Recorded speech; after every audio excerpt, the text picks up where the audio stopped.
They said she had everything: fame, fortune, beauty, and influence. She walked red carpets in diamonds, graced magazine covers with her mystery, and captured hearts with her fearless presence. But the world didn't know the whole story. Beneath the flash of cameras, beyond the sound of applause, there lived a quiet ache, a search, a question echoing in the silence of her success. Is this all there is? And then something shifted, not in the headlines, not in the tabloids, but in her soul. The woman the world thought they knew took a turn that no one expected. She stepped away from the noise. She turned inward, and she found something that shook her to the core, something ancient, something sacred, something that had been waiting for her all along. She found Islam not as a religion, not as a culture, but as a calling, as a truth that filled the hollow spaces she never spoke of, as peace in a world that had always demanded performance. And oh, did the world react. The whispers came first, then the opinions, then the storm. Why would she choose this, they asked. Why cover what made her famous? Why trade red carpets for prayer rugs? Why surrender glamour for submission? But what they didn't understand is this: she wasn't losing herself. She was finally meeting herself. She wasn't hiding, she was unveiling. She wasn't breaking down, she was breaking through. They couldn't see what she saw in the early morning light of prayer, in the discipline of fasting, in the sacred pause between this world and the next.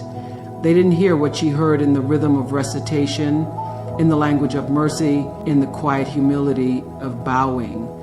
They didn't feel the safety she found in modesty or the dignity she discovered in devotion. But she felt it, and she knew. She knew the world might walk away. She knew the price of her truth, but she also knew that this peace, this real, anchoring, breath-giving peace, was not for sale. And when a soul touches truth, there's no going back.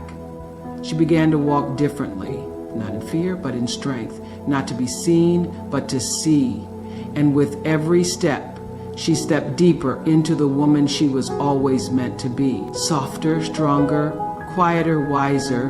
Her voice changed, her message shifted, her work became more human, more heartfelt, more just, because when you truly find God, you can't help but serve His creation. And though the world labeled her shocking, she smiled, not out of rebellion, but out of release, out of gratitude for a clarity she never imagined possible. For the first time in her life, she wasn't performing, she was praying. She wasn't acting, she was aligning. She wasn't trying to be someone else. She was returning to who she had always been, under the layers of expectation. And that is the real shock. Not that someone changed, but that someone with everything dared to walk away from it all for something deeper, truer, eternal. You see, this isn't just about a celebrity. This is about courage. This is about listening to the voice inside you when the world tries to drown it out. This is about the sacred right to begin again, to choose your own path, to find light even when everyone else is looking the other way. So let them be shocked, because sometimes the most shocking thing a person can do is choose peace. The breaking of old labels, they had always put her in boxes. Movie star, rebel, humanitarian, femme fatale. Every title, every headline, every interview tried to define her, to explain her to a world that wanted to consume her brilliance without understanding the soul behind it. From her youth, she had been marked by expectations. Some she met, some she shattered, but none of them ever truly captured who she was. They saw her as a symbol, not as a seeker. And when she made the choice that would redefine her spirit and her identity, the world didn't know what to do with her anymore. It wasn't just that she embraced a new faith. It was that she tore away the veil of labels that had been wrapped around her for decades. The woman they thought they knew made a choice rooted in conviction, in clarity, in purpose. And suddenly, none of the old categories applied. The image of her they had built, painted, and praised began to dissolve. The world struggled to reconcile the woman they had admired on screens and stages with the woman who now bowed in prayer. And in that dissonance, in that confusion, the truth was revealed. They had never really seen her. They had only seen the version they were comfortable with. But she had grown tired of being everyone else's projection. She no longer needed to be adored, applauded, or accepted. She needed to be authentic. Her decision to walk the path of Malabet Islam wasn't an act of rebellion. It was an act of reclamation. She wasn't throwing her past away. She was reclaiming her soul from the hands of others. She was saying, you don't get to tell my story anymore. I will tell it myself on my terms. And with that choice, the labels began to fall one by one. She wasn't here to be what the world wanted.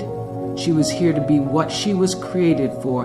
And in doing so, she gave others the courage to do the same. People who had long hidden behind fear, behind doubt, behind cultural judgment, looked at her and saw possibility, not because she was perfect, but because she was honest, because she was brave enough to change in full view of a world that resists transformation. The truth is, it takes courage to change when you're under the spotlight. It takes strength to say, I'm more than what you've called me, and it takes grace to walk through the fire of judgment without losing the softness of faith.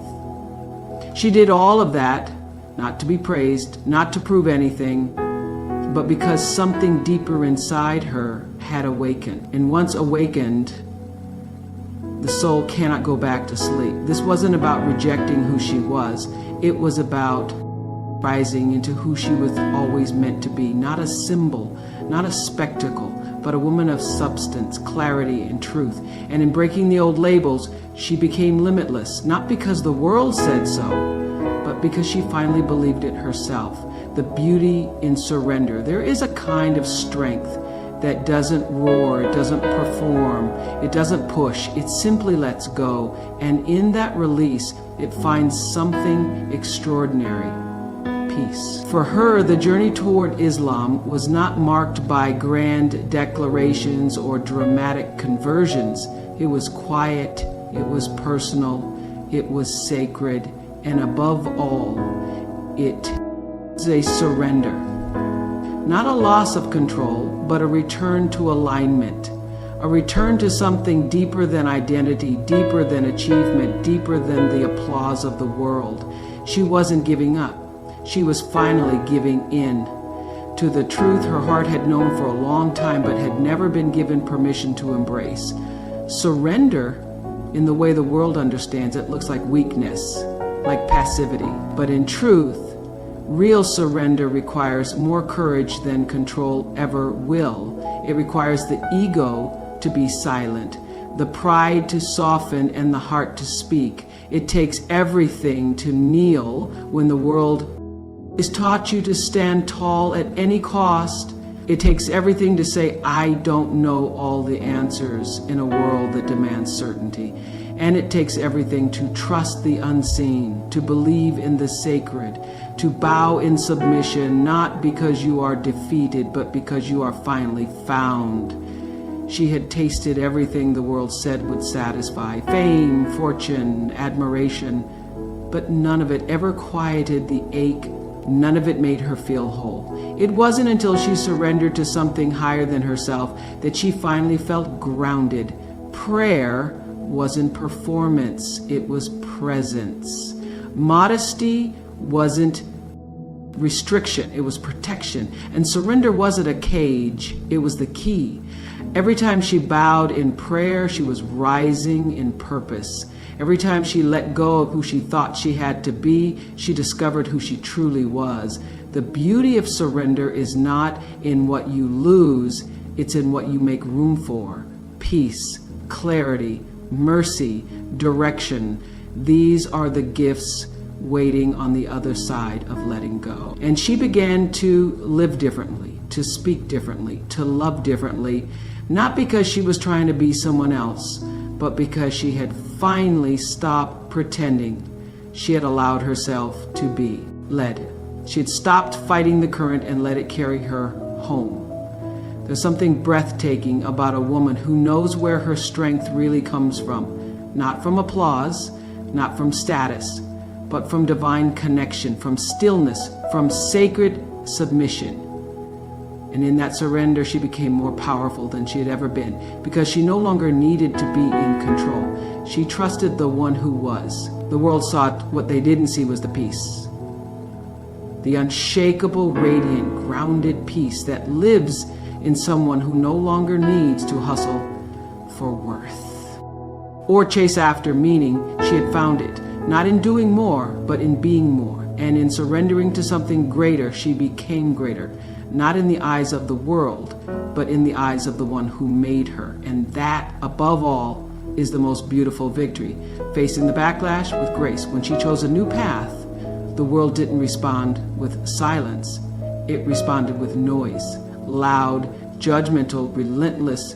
Headlines questioned her, commentators speculated, critics attacked. They couldn't comprehend why someone with so much influence, status, and admiration would to make a choice so profoundly personal, yet so publicly misunderstood.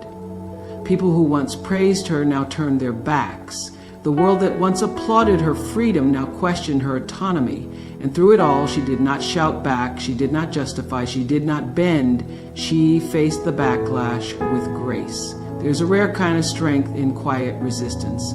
It doesn't explode, it doesn't seek revenge, it simply stands. She stood with poise, not because it was easy, but because her peace was no longer up for negotiation. She understood something the world didn't.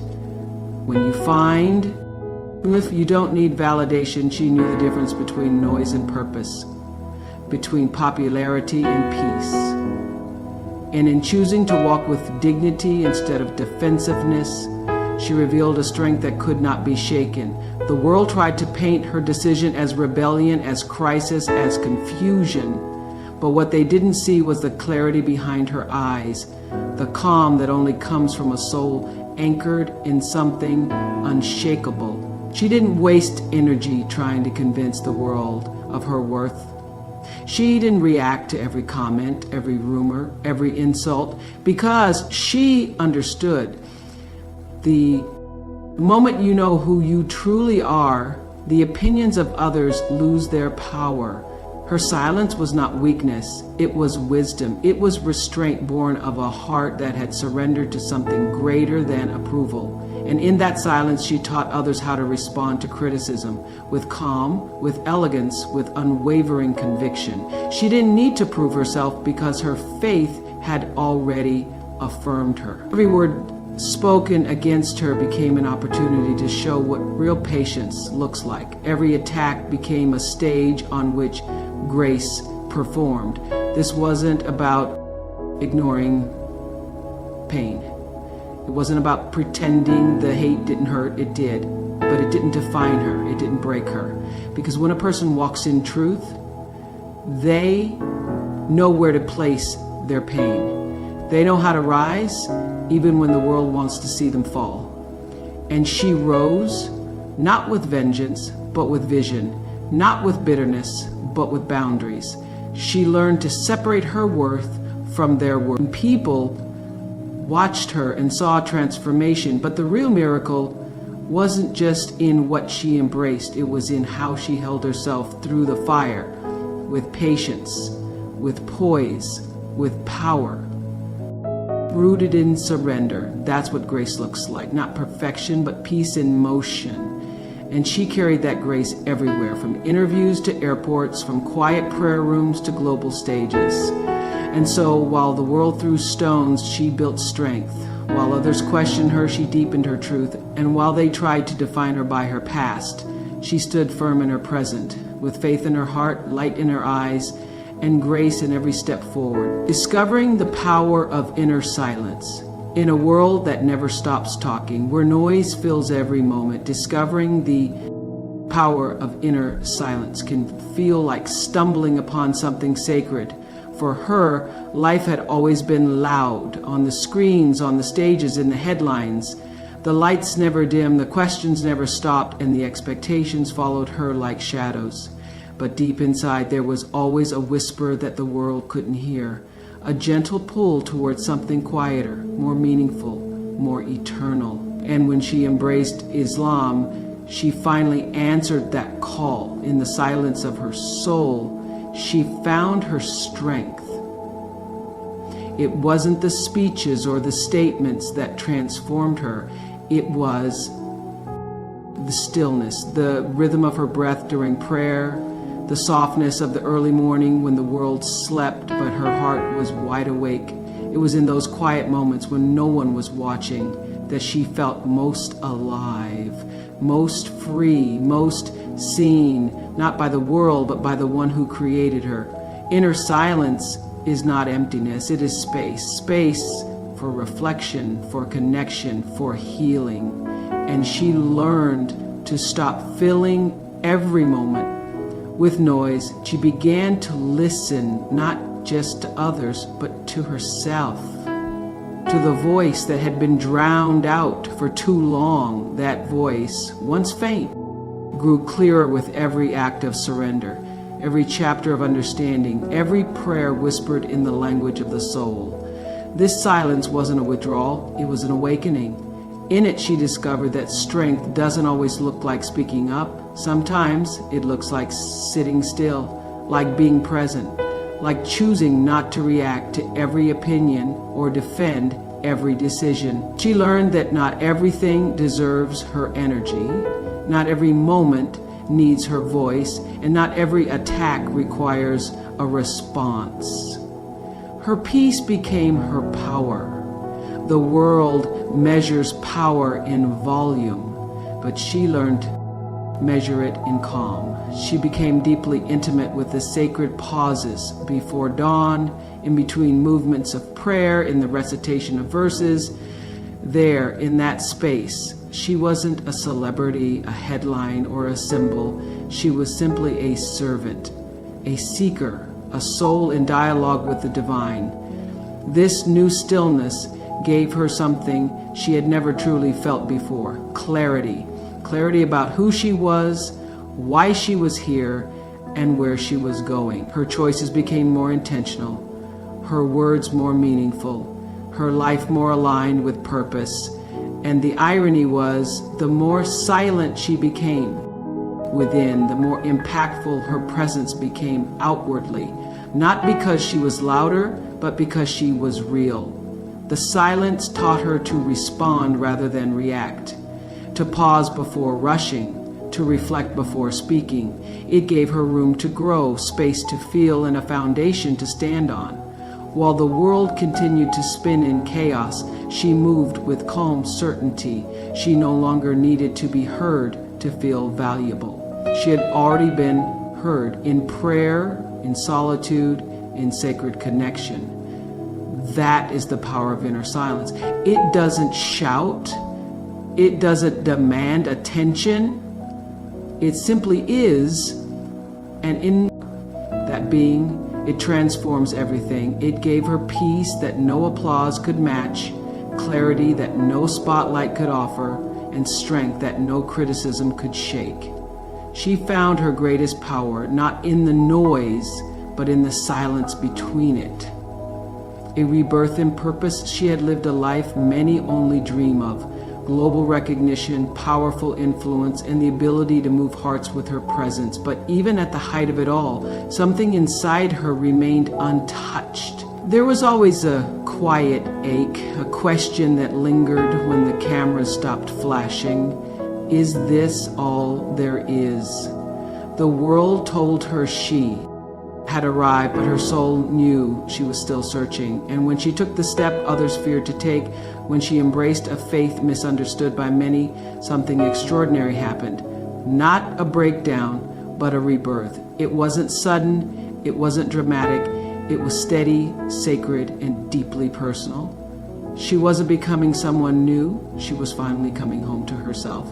In the silence of prayer, in the beauty of surrender, in the simplicity of truth, she found a new clarity, a kind of purpose that didn't depend on accolades or attention. For the first time, she wasn't chasing something. She was living something. Her life no longer revolved around image, it revolved around intention. This rebirth didn't erase her past, it redefined it. Every trial, every triumph, every headline now carried new meaning. They weren't just memories, they were stepping stones, pieces of a larger story she could now see with spiritual eyes. And in embracing that story, she no longer saw herself as a product of Hollywood or a prisoner of public opinion. She was something far more powerful, a woman guided by faith, driven by service, and grounded in divine purpose. She began to walk differently, not just physically, but spiritually. Every decision became more conscious, every word more thoughtful. She wasn't living for applause anymore. She was living for alignment. And with that shift, the world around her began to change. She attracted different conversations, different people, different energy, not because she demanded it, but because her spirit now radiated something undeniable: truth. Purpose isn't about titles. It's not about how much you have or how many people know your name. Purpose is quiet. It's consistent. It's a fire that burns long after the spotlight fades. And she found that fire deep within her soul. It wasn't loud, but it was fierce. It wasn't glamorous, but it was deeply fulfilling. It moved her to do more than be seen. It moved her to serve, to give, to inspire from a place of authenticity. This was the kind of transformation the world doesn't always understand, but she didn't need them to. She wasn't living to be understood. She was living to be aligned with truth, with God, with herself. And that alignment gave her a strength that fame never could. A strength born not from being celebrated, but from being centered. She was reborn not into a new image, but into her real identity, a woman of vision, a heart of faith, a life of meaning. Her purpose wasn't something she found outside, it was something she uncovered within. And that is the essence of rebirth. Not becoming someone else, but becoming more of who you were always meant to be. There comes a moment when the spotlight starts to feel heavy, when the applause no longer fills the silence in your heart, and when the fame that once felt like freedom starts to feel like a cage. She had everything the world told her to desire: awards, influence, beauty, status. But deep down, none of it quieted the longing. None of it answered the questions that whispered to her in the still of the night. Because fame, while powerful, cannot anchor a soul. And that's when she turned inward. That's when she began to search for something deeper, something lasting. That's when faith found her. Faith didn't arrive with fanfare. It wasn't glamorous. It was soft, steady, relentless in the way only truth can be. It didn't need a stage. It needed her heart. And when she finally gave it space, everything began to shift. She started to see through the illusion, the constant need to perform, to please, to prove. And in its place came something real, something sacred, a connection not with the world, but with the one who created it. She didn't lose herself in faith. She found herself in the quiet moments of prayer, in the structure of devotion, in the beauty of surrender. She felt whole in a way no red carpet ever made her feel. For the first time, she didn't need the world's validation because she had already been chosen by something higher. She no longer lived for the next role or headline. She lived for purpose, for presence, for peace. Fame demands that you always be on. Faith invites you to be real, to be broken, to be healing, and she welcomed that invitation with both hands. It wasn't easy. The world doesn't know what to do with someone who chooses the eternal over the temporary. People questioned her. Critics shouted. Headlines speculated. But she stood firm, not because she wanted to be defiant, but because she had finally discovered what it meant to be free. Freedom, she realized, was not being known by the world. It was being known by God. And in that knowledge, she began to walk differently, not with arrogance, but with certainty. Not to impress, but to inspire. Her strength wasn't in her fame, it was in her faith. The faith that taught her how to love without needing to be loved back, how to give without needing to be seen, how to lead without needing to be followed. People saw a change, but what they didn't see was the peace behind her smile, the calm in her steps, the depth in her silence. She had exchanged temporary praise for eternal purpose, and that exchange gave her more than any spotlight ever could. Faith over fame is not a rejection of success. It's the redirection of the soul. It's choosing meaning over noise, truth over